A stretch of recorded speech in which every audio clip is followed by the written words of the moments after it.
వైశ్య జాతికి చెందిన సూరు లోకేష్, సూరు వెంకటరామ అనే వ్యక్తులు మిల్క్ జెర్సీ పాయింట్ ఓపెన్ చేశారు. ఆ సందర్భంలో అక్కడ దగ్గరలో ఉన్న కాలనీకి చెందిన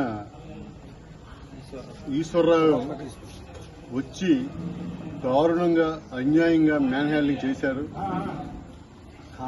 కారణం లేకుండా ఇది చాలా నీచమైన చర్య, దారుణమైన చర్య. నర్సన్నపేట చరిత్రలో ఇలాగా వైశ్యులపై దాడి చేసిన సంఘటన చాలా బాధ కలిగించింది. ఈ నర్సన్నపేటలో వైశ్యులు గౌరవంగా బతుకుతున్నారు, అన్ని జాతుల నుంచి గౌరవం పొందుతున్నారు. ఇలాంటి సందర్భంలో ఇలాంటి దాడి జరగడం మా వైశ్య సంఘం తరఫున మేము ఖండిస్తున్నాము.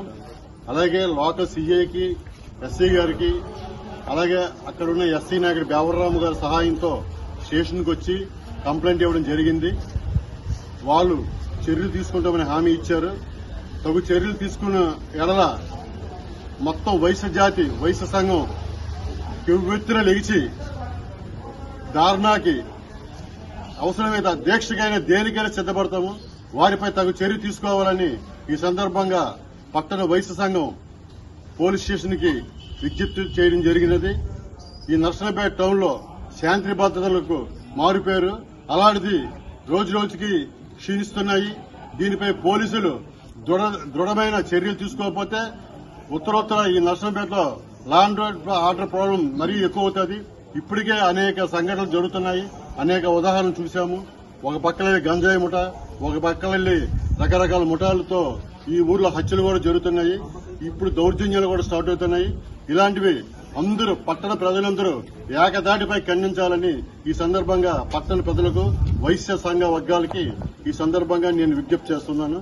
ఈ కార్యక్రమంలో నాతో పాటు వైశ్య సంఘ అధ్యక్షుడు పెద్దబాబు గారు, ఆర్గనైజర్ పృథ్వీ గారు, మీడియా కోఆర్డినేటర్ బుజ్జి గారు, అలాగే అందరూ పాల్గొన్నారు. బేవర్రాము గారి సాయంతో ఈ కేసుకి ఎదిరించే చర్యలన్నీ చేపడతాము. యాక్షన్ లేని పక్షంలో యాక్షన్ నుండి రాజీ చేస్తే అక్కడితో దీన్ని ముగిస్తాం.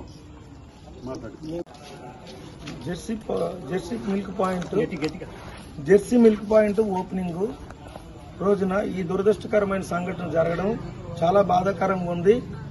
నేను ఒక దళిత లీడర్గా ఏంటంటే నేను ఖండిస్తున్నాను.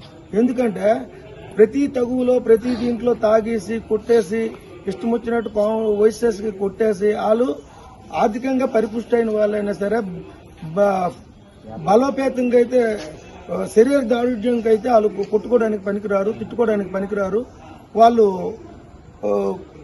ఆ విషయంలో వాళ్ళు చాలా లో ప్రొఫైల్లో ఉన్నవాళ్ళు. అలాంటి ప్రతి ఒక్కరికి కొట్టేసి నేను రెల్ లోడ్ను, నేను మా లోడ్ను, అట్రాసిటీ యాక్ట్ కట్టమని చెప్పి దుర్మార్గంగా సీసీ ఫుటేజీలు పాక్షికంగా కనిపిస్తున్నా తగు చర్య తీసుకోకపోవడము చాలా బాధాకరంగా ఉంది. ఈ ఎస్సీ జాతికే ఇలాంటి వాళ్ళు చీడపురుగు. తప్పు చేసి తాగేసి దుర్మార్గం చేస్తూ మాకు ఎస్సీ వాళ్ళని తిట్టినారు, మాలోడని తిట్టాడు, రెల్లోడని తిట్టాడు అని చెప్పేసి ఈ రోజు ఆ ఎస్సీ అట్రాసిటీ యాక్ట్ పనికి రాకుండా పోయింది స్టేట్ లో. ఇలాంటి తప్పుడు నినాదాలు చేస్తూ తప్పుడు కేసులు పెట్టడం వల్ల, తప్పుడు వ్యక్తుల వల్ల దాన్ని ఏంటంటే నేను తీవ్రంగా ఖండిస్తున్నాను. రేపు ఇలాంటి వారికి కూడాను రౌడీ షెటర్ ఓపెన్ చేసి ఇలాంటి అభాగ్యులైన ప్రజలకి కాపాడాలని చెప్పేసి ఈ సభాముఖంగా నేను కోరుకుంటున్నాను.